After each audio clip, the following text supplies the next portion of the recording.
मैत्रिणींनो, दुधाचा टँकर कधीही गळका नसतो, तसंच पेट्रोलचा टँकरही कधी गळका नसतो, पण पाण्याचा टँकर मात्र गळका असतो. याचं कारण माहिती आहे का तुम्हाला? तर पाणी आपल्याला फुकट मिळतं, तसंच दूध आणि पेट्रोल आपल्याला फुकट मिळत नाही, त्याला आपल्याला पैसे मोजावे लागतात. या पाठीमागं सांगण्याचं तात्पर्य काय आहे हे लक्षात आलं का तुमच्या? की फुकट मिळालेल्या गोष्टीची माणसाला किंमत नसते. खरं आहे की नाही कमेंटमध्ये नक्की सांगा. श्री स्वामी समर्थ मैत्रिणींनो, आजच्या व्हिडिओमध्ये तुमचे स्वागत आहे. आणि आज आहे चैत्र पौर्णिमा. चैत्र पौर्णिमेचे माझे सकाळपासूनचे रुटीन तुम्हाला मी दाखवत आहे.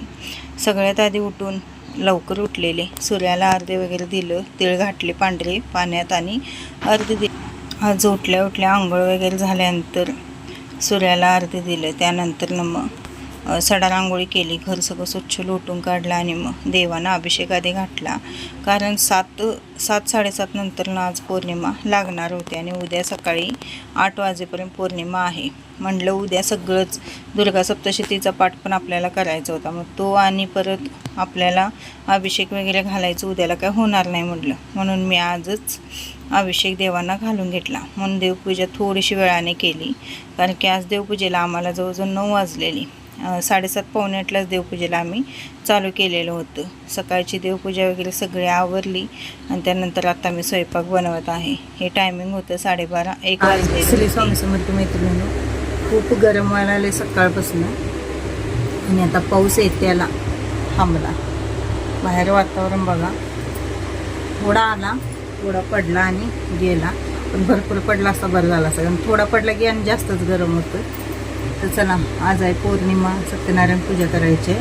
पौर्णिमाला आलेले सकाळी 7-7:30 लागलेले, उद्या सकाळी 7:30-8ला संपणार आहे. तर सत्यनारायण आपल्याला प्रदोष काळात करायचा असतो, त्यामुळं आजच आपल्याला सत्यनारायण करायचं आहे. सकाळी लवकर उठून मग दुर्गा सप्तशतीचा पाठ करणार आहे. तुम्ही पण सगळ्यांनी करा, कारण चैत्र नवरात्र आपलं चालू आहे आणि उद्या चैत्र पौर्णिमा आहे मेन म्हणजे. त्यामुळे उद्या नक्कीच सगळ्यांनी दुर्गा सप्तशतीचं पाठ करा, कुंकुमार्चन करा आणि ज्यांना ते शक्य नसेल त्यांनी सिद्धकुंजिका स्तोत्र 11 वेळा तरी म्हणा. आणि स्त्रीला मी आंब्याचा डहाळ आणि तुळस आणायला लावली. पोरग्याने केवढी तुळस आणली, एवढी तुळस घेऊन आले. जरासं आण म्हणलेलं, केवढी तुळस घेऊन आले. काही नाही आहे तुळशीला, तरी पानच नाही आहेत, सगळ्या मंजुळाच आहे. चला, त्या मंजुळांचा हार बनवते मी फोटोला सत्यनारायणचे. कसं बनवते दाखवते. आता ट्रायपॉड नाही आहे माझ्याकडे, त्यामुळे मी तसं टेकवून ठेवणार आहे फोन आणि तुम्हाला हार दाखवणार आहे. इचलकरंजीमध्ये असं खरं मिळतं, खऱ्याचाच मी आता हार बनवणार आहे.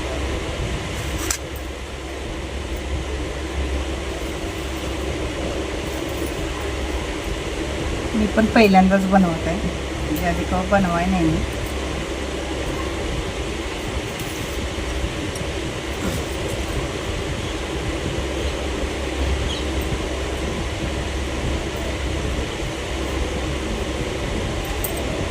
आपल्याला जसा जमतो तसा बनवूया आपण.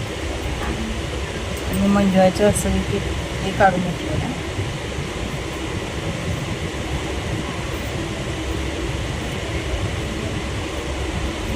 अशी गाठ मारली.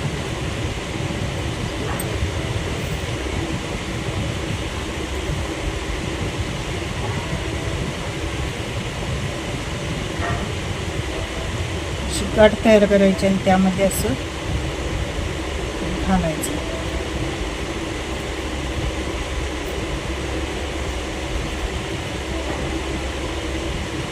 बघू शकता, असं अशा पद्धतीने हात तयार होत होतो. असं सगळ्या मंजुळा आपल्याला अशी गाठ घ्यायची आणि तसं वरती हे करायचं.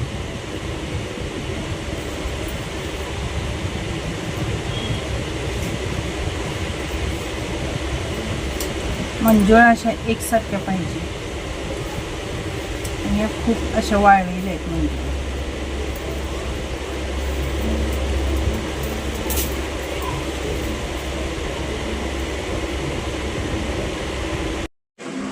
पहिल्यांदाच हार बनवला, पण अनुभव खूप छान होता. परतच्या वेळी जर अशी चांगलीच तुळस मिळाली तर परतच्या ज्यावेळी सत्यनारायण पूजा आपण करतो त्यावेळी नक्कीच चांगल्या पद्धतीने करेन. पंढरपूरमध्ये सुद्धा विठ्ठलाच्या मूर्तीला सुद्धा असा हार घालतात बघा, तुळशीचा, मंजुळांचा. त्याच पद्धतीने ज्या तमिळ भागच्या स्त्रिया असतील त्यासुद्धा खूप छान असा हार बनवतात. आणि बालाजीचा जो फोटो वगैरे असतो त्याला दर शुक्रवारी वगैरे घालतात. त्यांनी तुळस रोजच्या पूजेमध्ये खरं म्हणजे वापरतातच. त्यांचीसुद्धा पूजा खूप छान असते.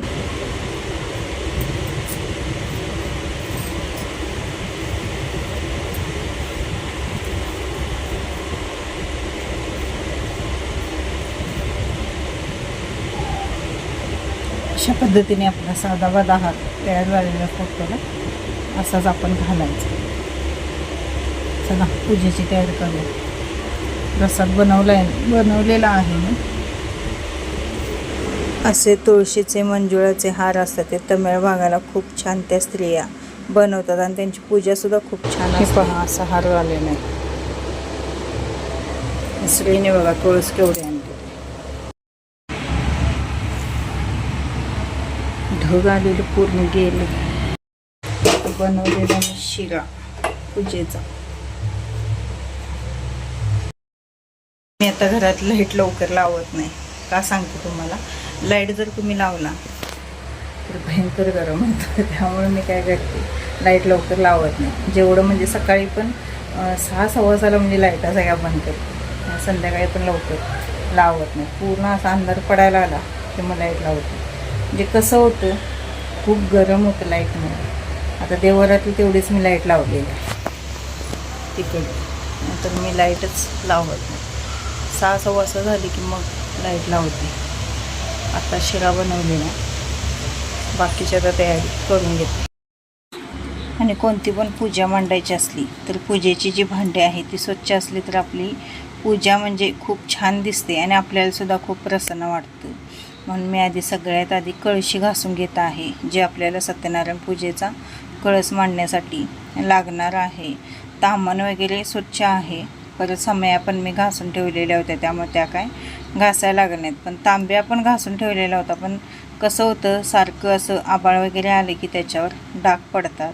तांब्या पितळेच्या भांड्यांवर किती पण घासून ठेवा पण लगेच डाग पडतात.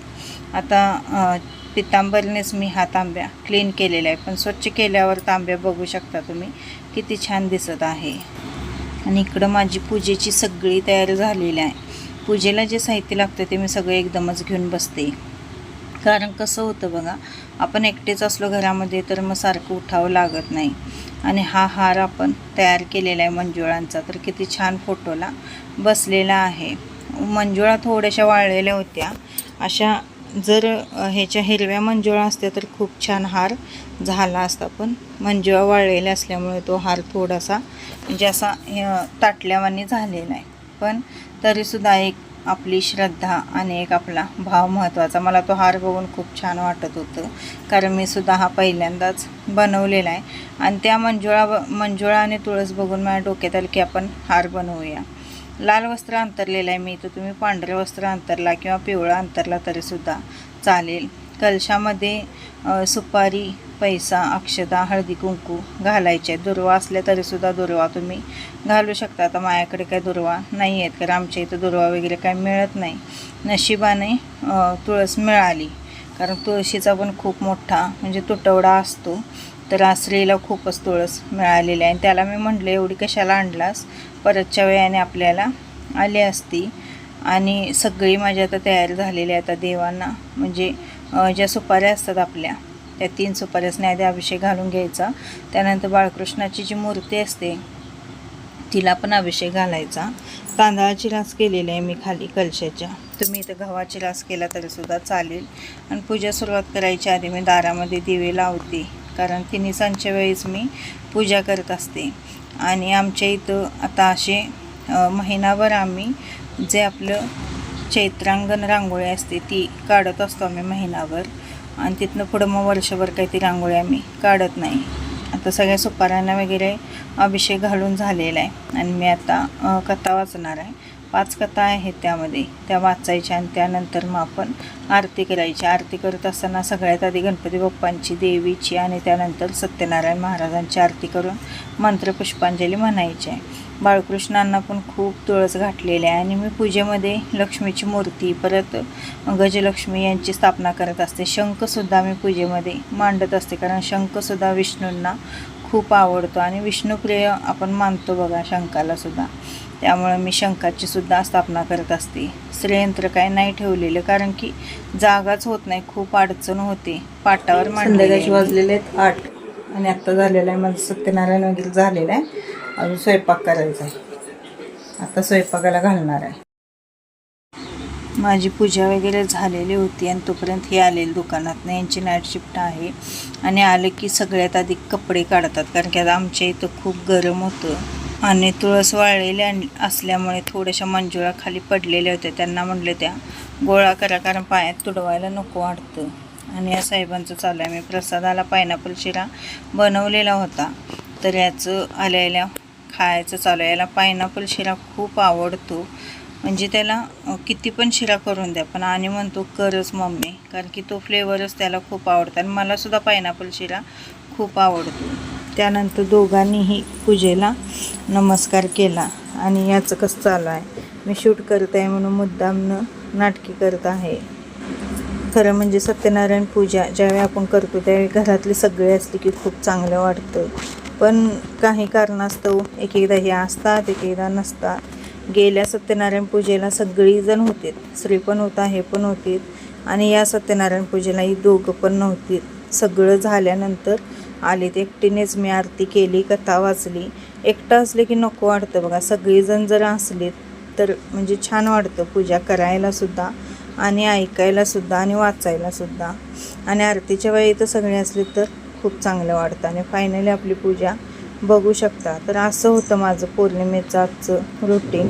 उद्या सकाळी मी लवकर उठून दुर्गा सप्तशतीचा पाठ करणार आहे, कारण की उद्या पौर्णिमा सकाळी 8 वाजेपर्यंत आहे आणि खरं म्हणजे उद्याचीच खरी पौर्णिमा आहे, कारण ती सूर्याने बघितलेली आहे. त्यामुळं उद्यासुद्धा सेवा केल्या तरीसुद्धा चालतात. त्यामुळे उद्या सकाळी लवकर उठणार, आधी दुर्गा सप्तशतीचा पाठ करणार आणि त्यानंतर मग देवपूजा ते करणार आहे. छोटंसं हवनसुद्धा करणार आहे. नक्कीच तुमच्यासोबत ते शेअर करेन, कसं करते काय करते ते. त्यानंतर संध्याकाळी स्वयंपाक केला, जेवले वगैरे, भांडी घासली आणि त्यानंतर किचन ओट्याची मी पूजा केली, कारण दिवसभर वेळच मिळाला नाही. चला मैत्रिणींनो, भेटूया उद्याच्या व्हिडिओमध्ये. तोपर्यंत श्री स्वामी समर्थ.